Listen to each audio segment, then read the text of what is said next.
There was a time when facelifts were only for the rich and famous. Not anymore. These days, lots of people are getting them, not just millionaires and movie stars. And now there's a new technique that may make looking younger a little easier and cheaper. But does it really work? Here's Chief Medical Correspondent Dr. Bob Arnott. All right, Betsy, let's get some before pictures.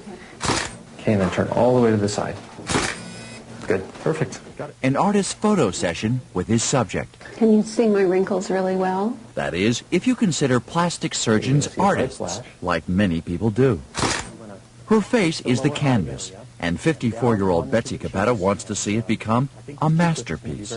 My face is aging more than the way I feel inside, and I just wanted to have some of this skin around here tightened up and have that, kind of a fresh look.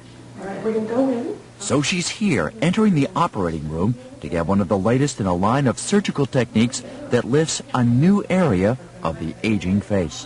What is it that you'd consider really the hottest area right now in plastic surgery?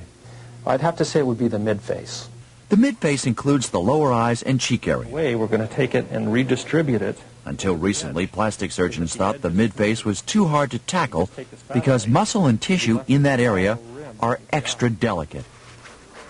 But Dr. Brent Mulliken of Beverly Hills is one of many doctors now taking on the mid-face with innovative procedures. The new operation he developed is called the Superficial Cheeklift.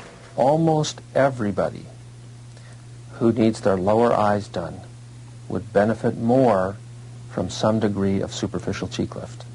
Whereas a full traditional facelift involves many incisions and can sometimes result in a tight, windswept look when the skin is pulled back, the superficial cheek lift is simpler, less obvious, and aims to reverse gravity's effects by pulling upward. Is this more of a vertical lift? It's a purely vertical lift because the cheek pad has fallen straight down and it collects on these smile lines. So by lifting directly vertically, we're able to decompress this fold and rejuvenate the area under the eyes. So how exactly is it done? An incision is made under the lower eyelid lashes. The doctor goes in just below the muscle, which is cut and tightened, and the cheek pad is then lifted. Permanent sutures anchor the muscle to strong tissue just beside the eye, and the excess skin is removed. No problems. After 90 minutes of surgery, which usually includes an upper eye lift as well, the road to recovery begins. Betsy will have to keep ice-cold gauze on her eyes for 48 hours, relax, and do nothing for 4 days. How are you feeling? I feel terrific. A full facelift takes 6 weeks to heal and costs $8,000 to $10,000, whereas the superficial cheek lift costs around $6,000, and patients are on their feet looking pretty good in just 4 days, almost completely recovered in 3 weeks. Oh, good. 4 days after surgery, we get our first peek at Betsy.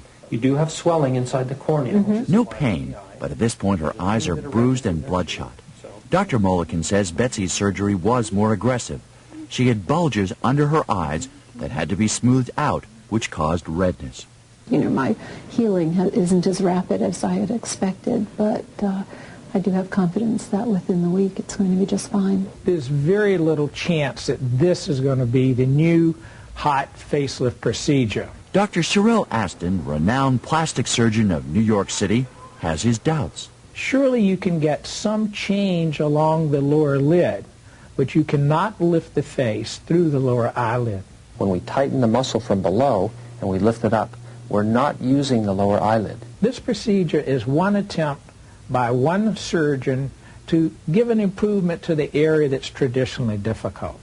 But it's not the answer to correcting the aging of the mid-face. Dr. Mulliken agrees. You need an expert surgeon to do this procedure successfully. Caution is necessary. The mid-face is a very tough area, and the doctor really has to have a lot of experience and confidence in the area underneath the eye before doing this, or you could have real problems. Betsy sees a big difference in her mid-face area compared with the sagging, tired look she felt she had before.